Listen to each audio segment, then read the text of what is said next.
he was a two-time All-American. He has played for the San Diego Chargers and is currently with the Oakland Raiders. Illinois State University head coach Brock Spack recently quoted Colton as a poster child for FCS. He has started a foundation, which he'll talk to you about, to help raise money for cystic fibrosis. And young ladies out there, yes, he is single, he's not married. That was said, but please welcome Colton Underwood.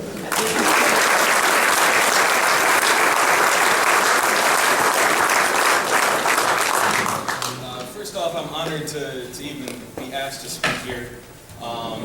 I myself was invited to play in this. I was battling some injuries and started my off-season program at Illinois State, so I could not participate in it. I'm still waiting for my college invite that I've been waiting for to play in the East-West one. But you know, it's an honor to be here in front of you guys and to see and hear the stories of what you guys have done this week. I'm familiar with it a little bit as my brother played in this game, and I actually called him just to get this scoop and the lowdown on everything that he did. And he has great memories and is one of his cherished ones. So I hope that everybody playing in this game remembers this and cherishes this moment for a long time. I do also want to take a moment right now, and I want to thank all the parents that are here. I think I could speak for a lot of the players out here that you guys don't realize how much that support is appreciated through the ups and downs of careers, injuries, and games in general. So just give you guys a hand for it.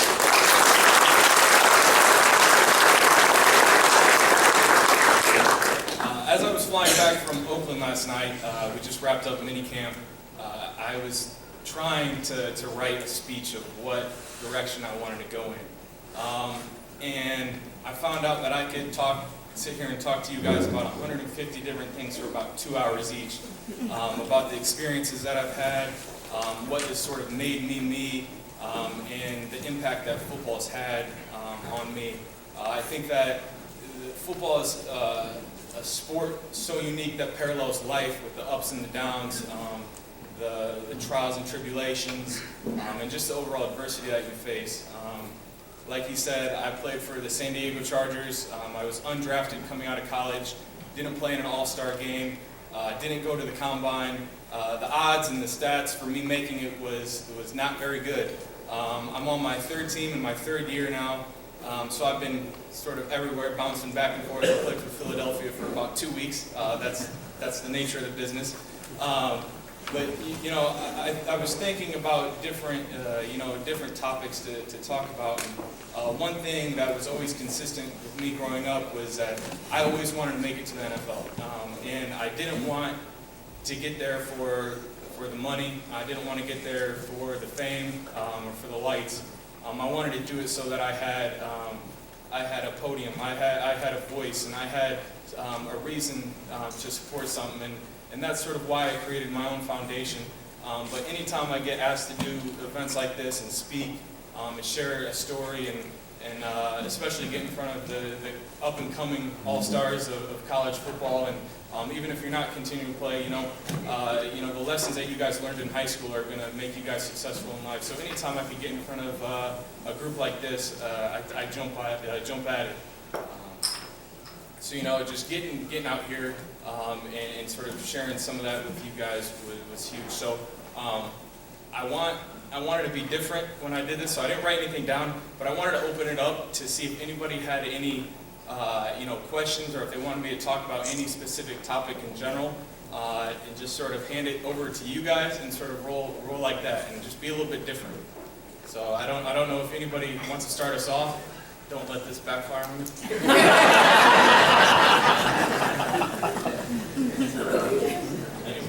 Anybody? Where are we at? Right here. Why did you start your foundation? That's a very good question. I'm sorry I didn't touch on it. My cousin Harper, she was born with cystic fibrosis at birth, and she was born the same time that I was going into the NFL. And like I said before, is I always dreamed to get to the NFL, but I didn't for the other reasons. So starting a foundation that was meaningful and purposeful for me was very important. And while I started that foundation for Harper, I'm continuing it and I'm growing it for other people with cystic fibrosis and just the youth in general.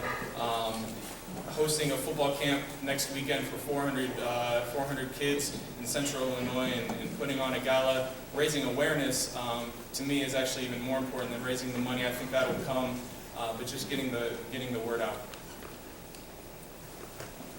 What was your biggest obstacle you had to face, I guess, like your life? His question was, what was my biggest obstacle? I feel like I'm going through that right now. I just made the transition from playing defensive line in college to transitioning to linebacker in my first 2 seasons, and now I've been asked to switch to tight end. So to me, it was sort of an honor that they, in the NFL, it's very easy to just release you and cut you and send you on your way. So to be asked to switch positions, to me, was meaningful because they wanted to keep me around. So right now, going through the transition of not playing offense and touching the ball for about 6 years, it was different, and I'm going through it, and I'm looking forward to it, and it's been going well so far. Got it. We have that somewhere.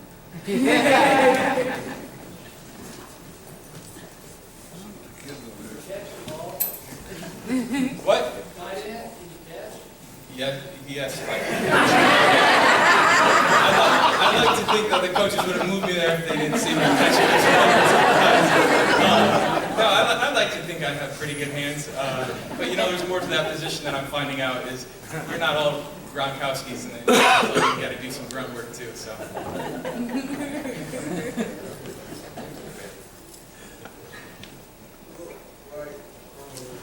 What was your work ethic coming out of college to the NFL? How much money what was your goal? What was my goal coming out of college? Your Work ethic? Okay. Yeah, obviously there's a lot of hours that go into this, and I don't think a lot of people realize, when players make it to the NFL, what they go through.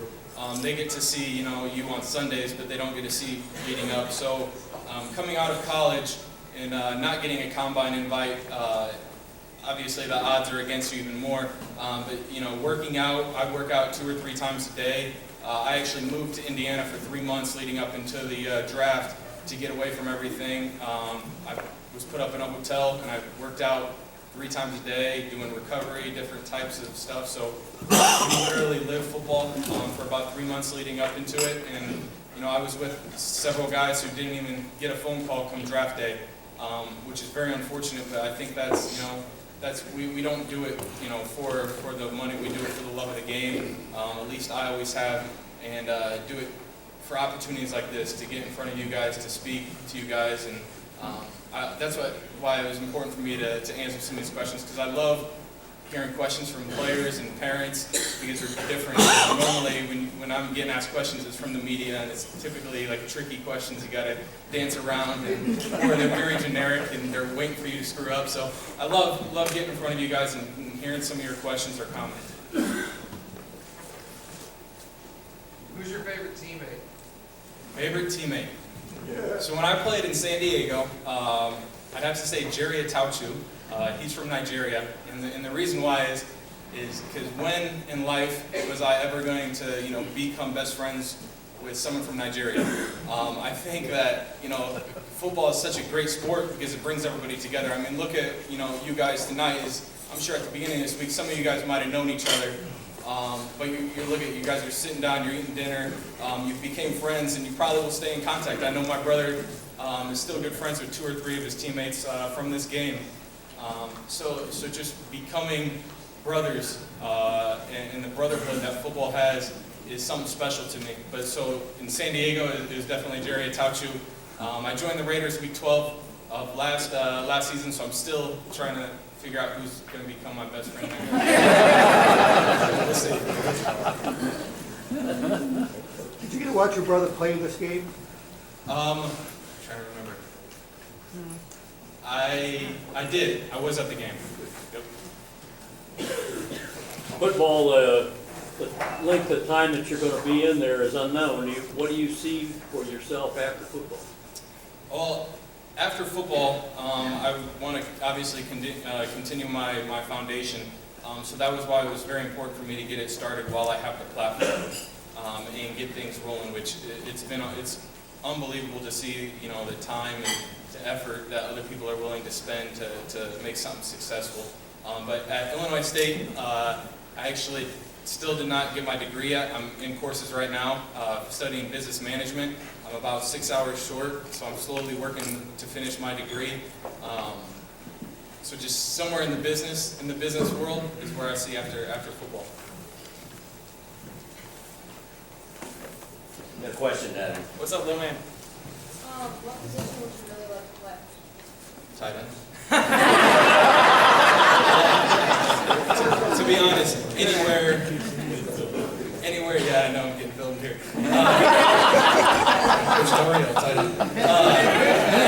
Anywhere on the field that is going to keep me. I like to think of myself as a football player, not just a specific, a specific position. So just, anywhere that keeps me on the field is what I'm going to play. How about you? What position do you want to play? Tight end? I just have to ask, how is it that you're still single?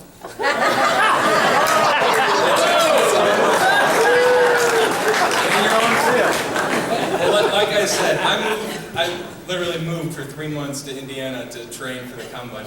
So a lot of work and dedication and a lot of my time goes into the sport. And I'd like to say that I'm married to the game right now. And my focus is completely on football right now. Good answer. Who would you say, coach or in your life, would be your biggest motivator? Biggest Who motivator? probably left you, be the person you are today? There's one person. One person. I was going to say a couple. Obviously, my father played a big role. I thanked the parents earlier. He is yet to miss a game. I've played my whole NFL career in California, and I can tell you those flights probably aren't too cheap, but he finds a way to make it out there to my games. And sometimes, some games I play 8 snaps, some games I play 50, and he's been there through all of them. So he's definitely been a big motivation for me in supporting me. Favorite high school memory?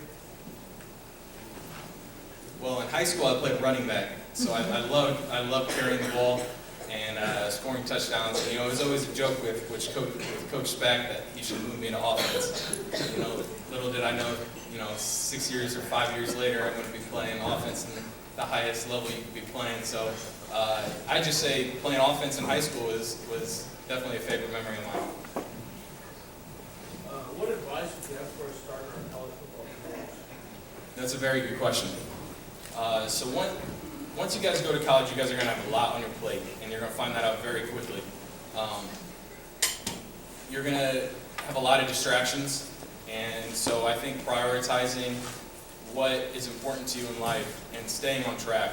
There's going to be a lot of people that will try to either pull you away in a different direction